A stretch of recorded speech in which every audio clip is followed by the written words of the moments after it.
Who was gonna tell me it was gonna be this hard to bag a gym baddie? Why is it this hard? Why is it this difficult? I'll tell you why. I'll tell you why. Because gym baddies don't approach girls at the gym. They don't approach girls. Gym bros don't approach girls at the gym. And you know what? That is so hard to live with because it's like, you're all I want. You're all I need. Hello? Approach me. We made eye contact for the past 2 hours of our workout! Just come up to me. Just come up to me. And they never do. And you know what? That's sad. Cool. You know, I hate to break it to you, sister, but just because you found some gym bros attractive doesn't mean that they're going to automatically think of you the same way. They're probably looking over at you in between sets and wondering why you're constantly staring at them for 2 hours straight. And they're not going to approach you because they don't find you attractive. And even if they did, there's also this tiny little detail that modern women straight up ordered men to never approach them at the gym. And this was the highest offense a man could do next to treason against his country or saying that the entire Star Wars saga is overrated. And then men have better things to do than get publicly shamed by a woman who's average looking at her absolute best. You know that. Of course I do, sir. Everybody knows that. Of course we do, sir. You guys, the male species really needs to be studied because me and my girlfriend are at the beach right now. And why are there a group of 3 guys who came and like they look like they brought a cooler for drinks and like a football and whatnot? Guess the one thing they didn't bring? Towels. Towels to lay on the ground. So they're all laying on the sand. Men are so interesting. How do you not think about bringing a towel to the beach? You're just gonna lay your bare back on the sand? Like, that's fucking crazy. And they're all doing it, all 3 of them. Not one of them brought a fucking towel. That's so funny. Guys, like, why do you do this? Well, what did the police say? You know, this would be the part where I would suggest that we should try to study modern women for their infinitely stupid things that they do, but I really don't think there's a man out there whose soul can survive staring into that endless void of pure misery. And believe me, I've tried. Men don't really need to be studied anyway. We're fairly simple creatures, and the fact that you don't know this, despite your obvious experiences with Chad, Tyrone, Raphael, Marco, Gavin, Buki, Nigel, Ray Ray, Chang, Wang, Takeda, and Thick Vein Van, really does show how hopeless you are as a human being. If men are at the beach and they don't have a towel, well then they'll make do. They'll lay on the sand because some men just don't give a crap. But let's face it, they really don't need to. You're carrying more than enough crap for everybody, woman. Wish I could stay, but I got a thing. Bye. I was literally walking because I needed to get my Dunkin' Donuts. By the way, iced tea lemonade sweetened with raspberry and coconut. You're welcome. And 2 guys passed me. I don't even give them the time of day because number 1, I like one man on earth. I'm getting married to him. Oh, you can't smile? Are you fucking crazy? Can I smile? You haven't washed your hair in 3 months. I could smell the oil from here. You're talking about me, about smiling? Lord knows you have no pearly whites. Why are you talking to me? We're still doing that? We're still doing the crack a smile in 2025? I hope the next woman he says that to runs him over with a car. Don't fucking talk. Do I look like somebody that wants to be spoken to right now? Didn't think so. Didn't catch that, I guess. That aggravated me, enraged me. What do you mean smile? I'm on parole. You still want me to smile? I didn't think so. That's a lie, but he doesn't know that. So I might just start using that. I might just start telling them I'm on parole for assault or something so they leave me the fuck alone. Oh, poor you. Lady, grow up. Who freaking cares? You're about 2 years away from divorcing the love of your life anyway, and when you adjust for inflation, that means you got about 7.5 business weeks worth of actual marital bliss before you start taking stock of your psychological ammo to use against this guy when you file for divorce. You don't have time to be frowning or pretending you know how to fight, and you really shouldn't be using your over-exaggerated story to try to get a certain fried dough franchise to sponsor you. They're gonna take one look at your crap content and douse themselves in bleach just to get the stank away. anyway.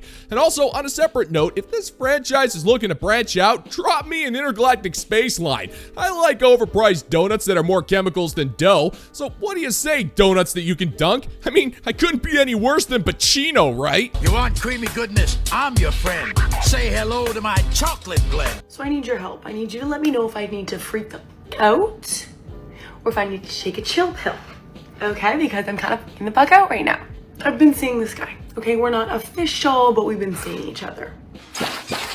Okay, I was looking for a bag while leaving his house, but he left before me. So I'm looking for a bag. I grab the bag just above whatever where the bags normally are. I grab it, I open it, and there's a scrunchie.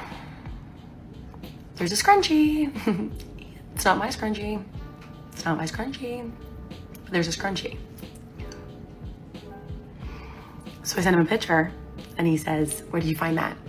In your apartment, clearly. Like, what do you mean? Like, what kind of answer is that? You know what I mean? Like, tell me not to worry. Tell me, oh, that must have been a long time ago. I don't even know who that is. Don't worry about it. You have nothing to worry about. No? Like, when you think? No? I don't know.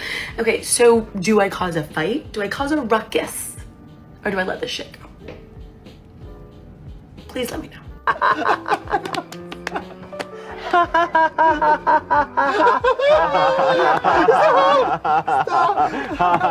There really isn't a delicate way to put this, sister, but just because you're porking a dude doesn't mean that you're seeing him. I mean, let's just think about this for a second. You are a modern woman, so therefore you're hopelessly single and brain dead, despite your ability to be able to piece together sentences that are accidentally coherent. You only go after men who have options, and I can guarantee you, sweetheart, you're not the only chick that he's banging. So you have no real right to get angry at him. I mean, that's not gonna stop you just because you were hinging everything on this dude changing his mind and giving up his bachelor lifestyle just to be with you. But we all know that you're going to rip this man after you rummage through his stuff, and he'll leave you, and you'll go back to recording cringe and blaming us for the fact that you keep choosing the wrong god-awful men. I know it, your family knows it. Dogs know it. Do you know how we've been friends for like a long time? Yeah, it's been like 3 years. I really love and appreciate your friendship. Well, yeah, that's the thing. I don't really want to be just friends anymore. What? How long have you felt that way?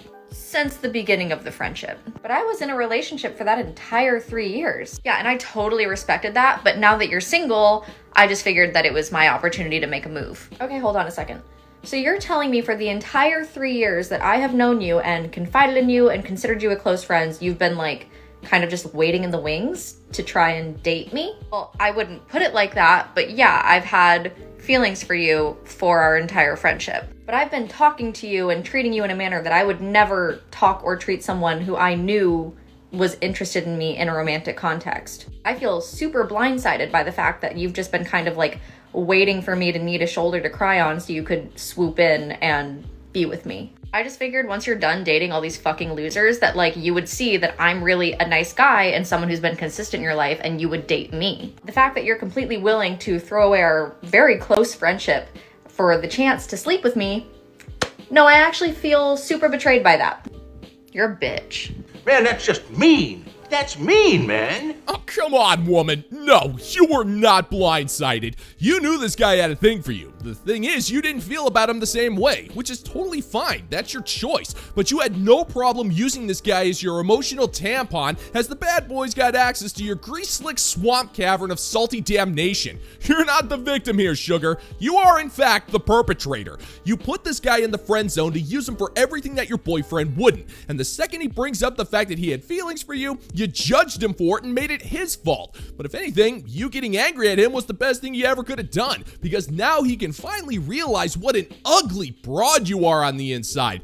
Even though it really shouldn't have taken him that long to figure it out. I mean, the god-awful body tattoos you have are a dead giveaway for your unfixable emotional damage. And once that guy realizes how much self-respect he has, he's going to end up like the fine members of the bounty board over on Patreon. It doesn't matter how you slice it, you will never find any of these fine folks in the friend zone, unless it's over at Skeeter's house, where the friend zone is this awesome bar that also doubles as a miniature catapult battlefield, just like the intergalactic space god Namagoma card intended.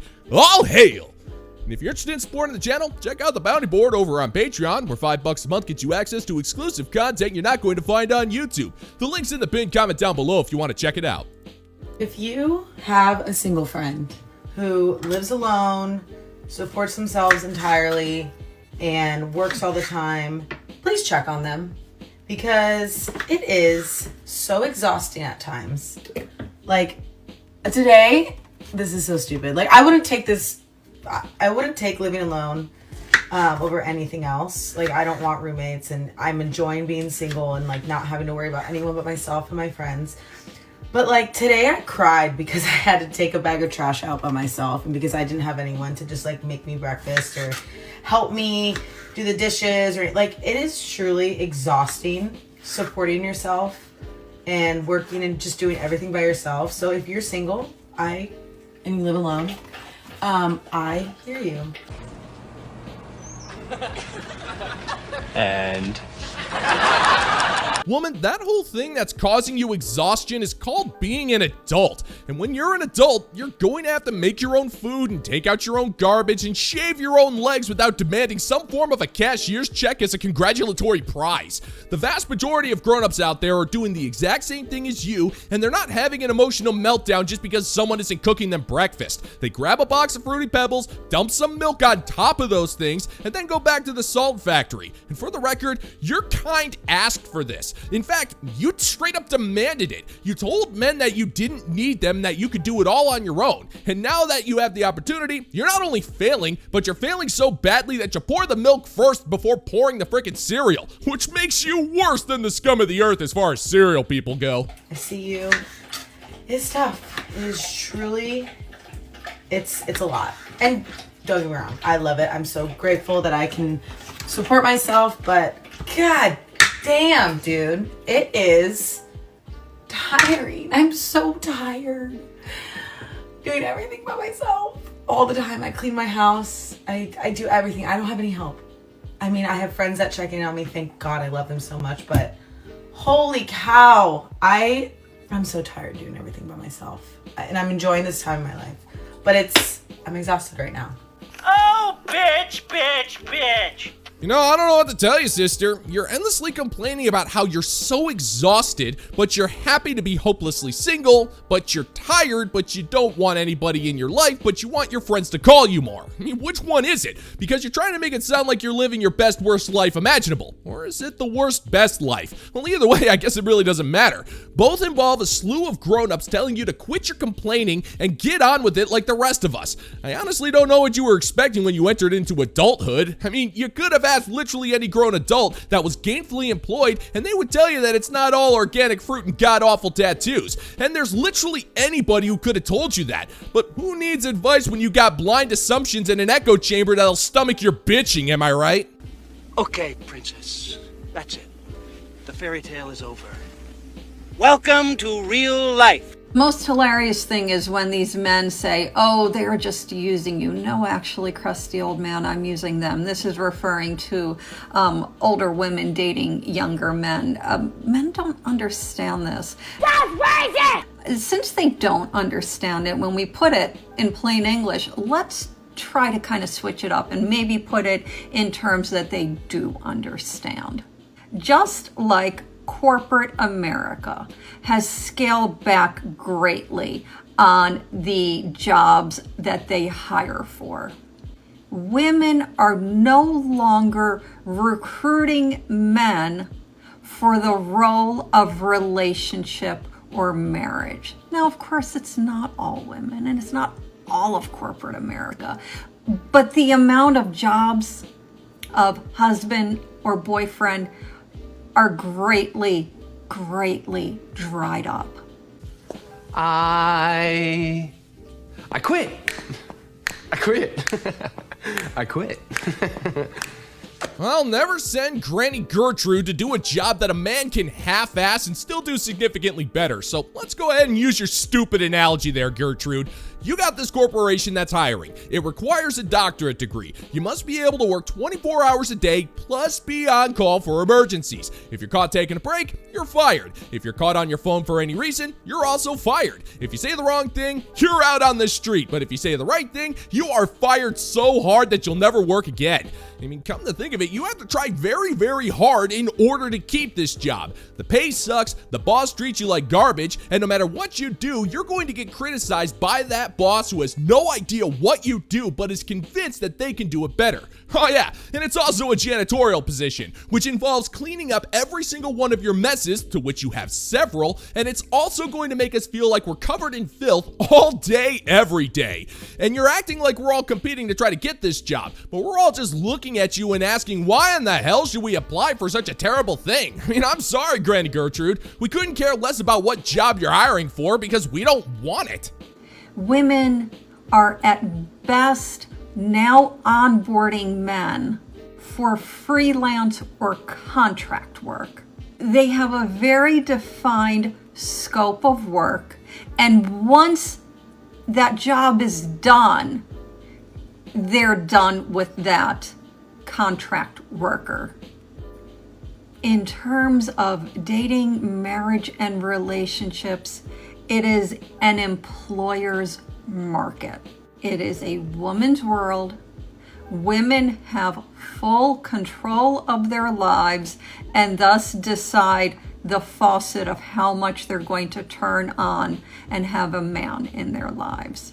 And oftentimes it is at very best a trickle or just a real quick blast. Ew. Granny Gertrude, you're literally describing a gigolo. You're talking about hiring a male avenue stroller who has the ability to stomach your stench while you punch yet another ticket for the tuna train to Pound Town. Now, here's where you're wrong. It's not an employer's market. You're the CEO of Granny Corp. You manufacture apple custard and, let's say, crippling depression. And much like most women in charge of corporate offices, you not only managed your company into the ground, you also mismanaged it so bad that regardless of how desperate you want applicants, most potential employees have decided that they would rather starve to death alone than work for your failed company. And if you don't have an employee to run things and clean up your messes, then you gotta rely on your sheer incompetence and your ever worsening case of arthritis to fix the problem. Because you've spent the last of your emergency slush fund on gigolos. I honestly don't think you're gonna get the company profitable ever again, Granny Gertrude. For many women, the role of boyfriend, husband is fully obsolete. It has been replaced. And at best, you may qualify for that new role of occasional playmate. And that position does not come with the same benefits that it used to. Do your job and then clock out. The end. You're cool. You, I'm out.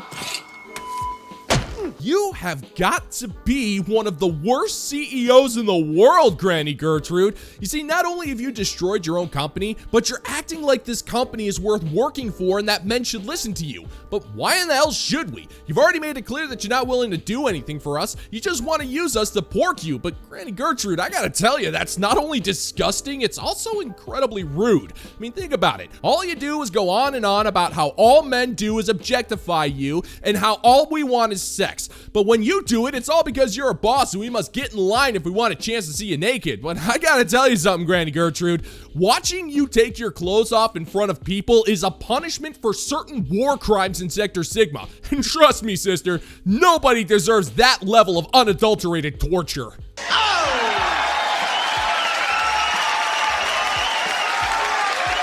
And that's gonna do it for today's video, gentlemen and gents. And as always, if you find that my particular brand of comedy is bringing you to the brink of laughter, then why don't you scroll on down and click that like and subscribe button, ring the notification bell, leave a couple of comments, and be sure to share this video so we can give the good old-fashioned middle finger to the YouTube algorithm.